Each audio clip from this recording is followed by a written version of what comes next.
All right, so the holidays is coming up and you've got a big decision to make. Do you stay keto or do you cheat? Well, ultimately, that choice is up to you, but I've got 11 tips to help you along the way.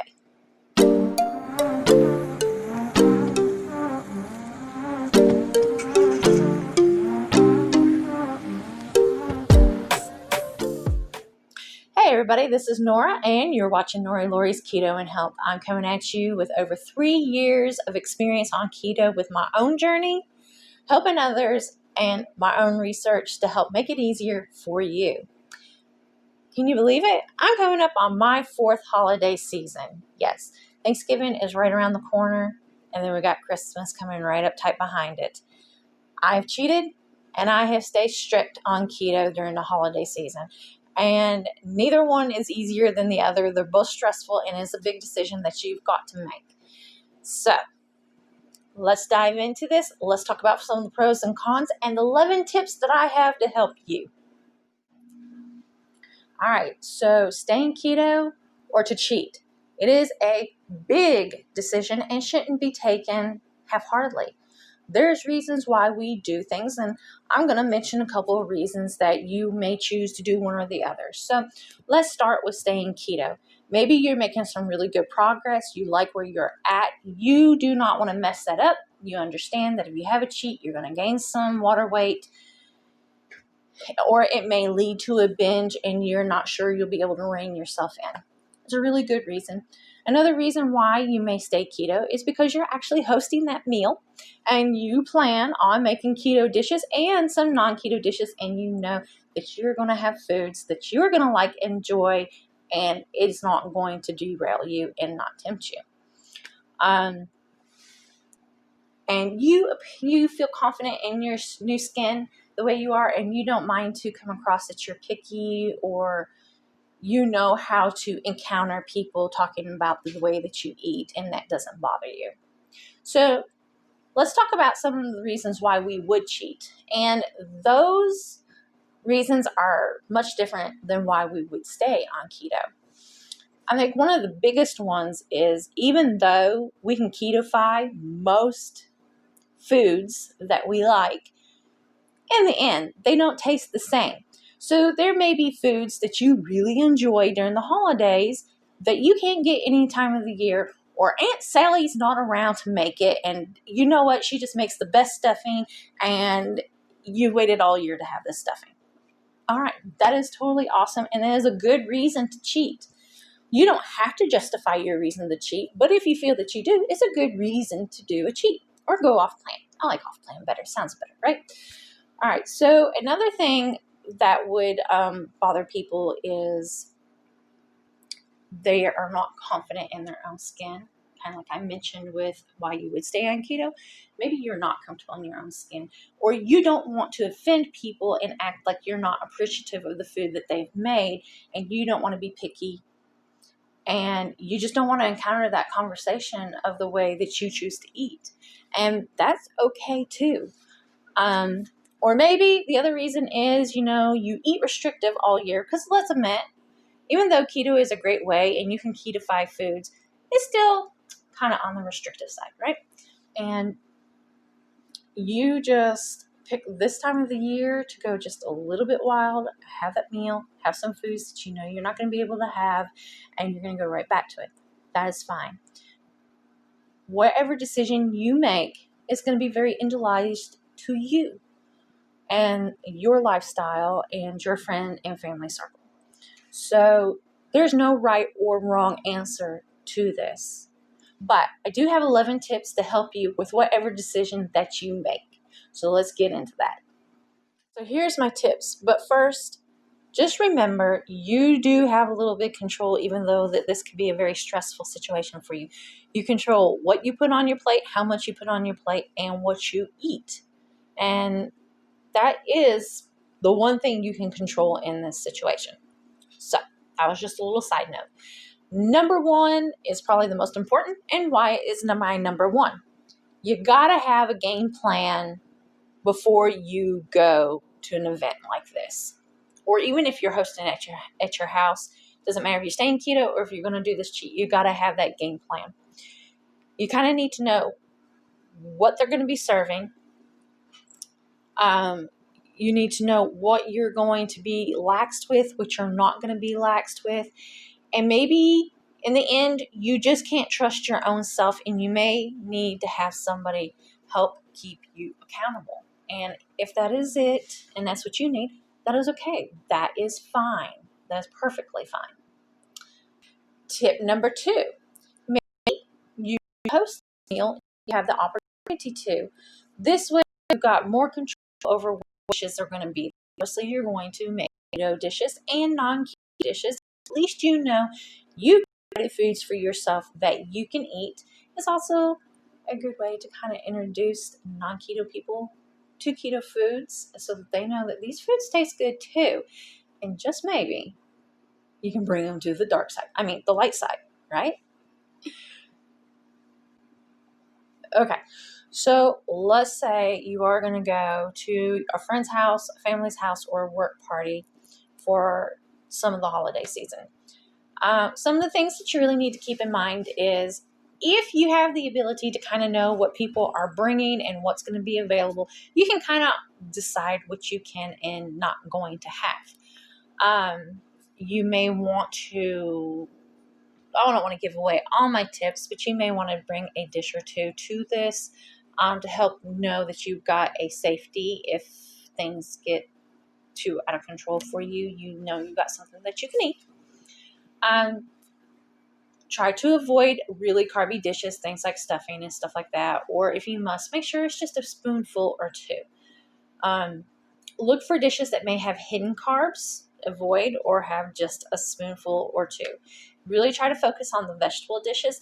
Even though green beans is high in carbs and it's got some hidden carbs, it's a lot better than just going and eating that stuffing. If there is a vegetable plate there with a dip, that would be a good go-to. Cheese balls generally are pretty okay to have. Obviously, the crackers are not the best thing, but maybe you can take some off and dip your vegetables in it.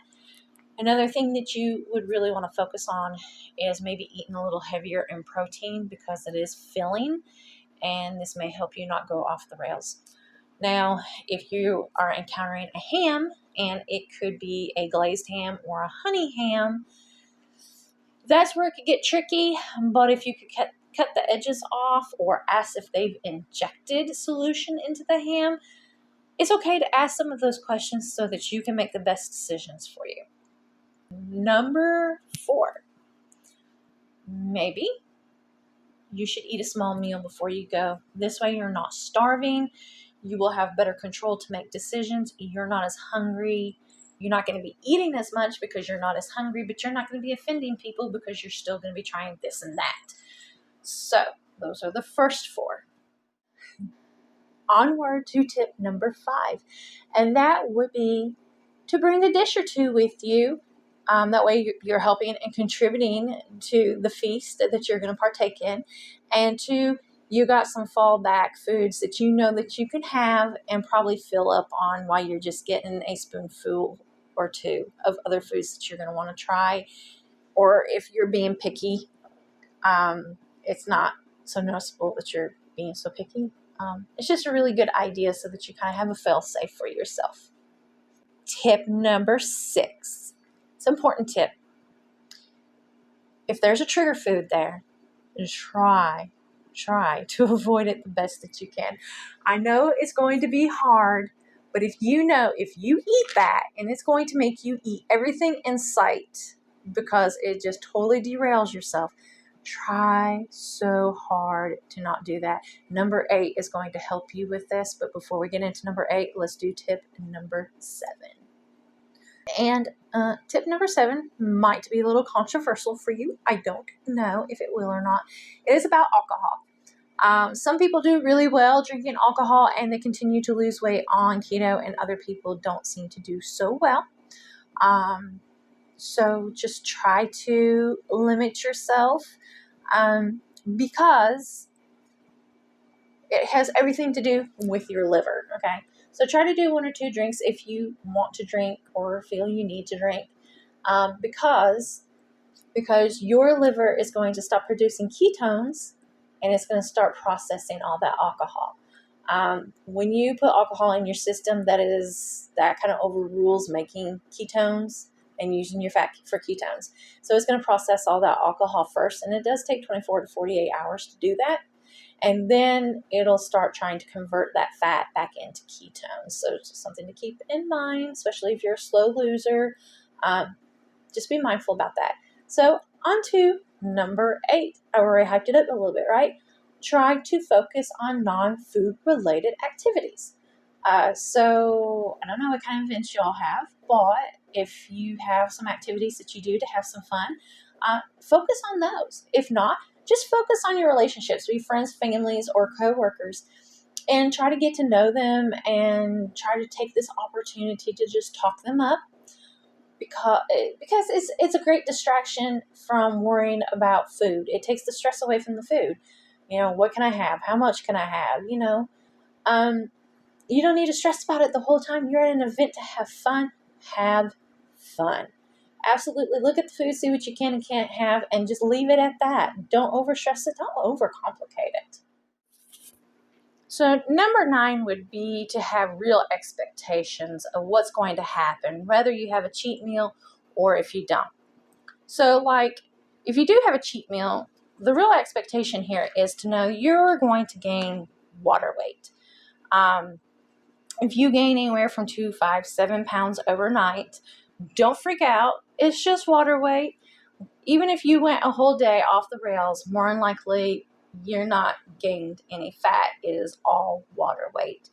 And within a few days, you should be able to get that water weight back down. Now, let's say you did stay keto. There's still a possibility that you gained 1 pound or 2 of water weight just because you're probably having foods that you don't normally eat on a regular basis, and or you may have ate a little bit more than what you normally would. Or maybe you don't normally eat foods that has artificial sweeteners, and you did because you knew that was a safe bet. You might gain a pound or 2 of water weight. It's not a big deal. It won't take very long for that to come back off in you. Another thing to really keep in mind is if you're part of a big family, have a lot of close friends, you've got work engagements that are going to be having parties, and you just know you're going to be going to a lot of events like this. Another real expectation to have is you're probably not going to lose any weight that month or until you get past the holidays, because more than likely what you're going to be doing is you're going to be gaining some water weight. You're going to probably work really hard to get that water weight down before you go to your next event.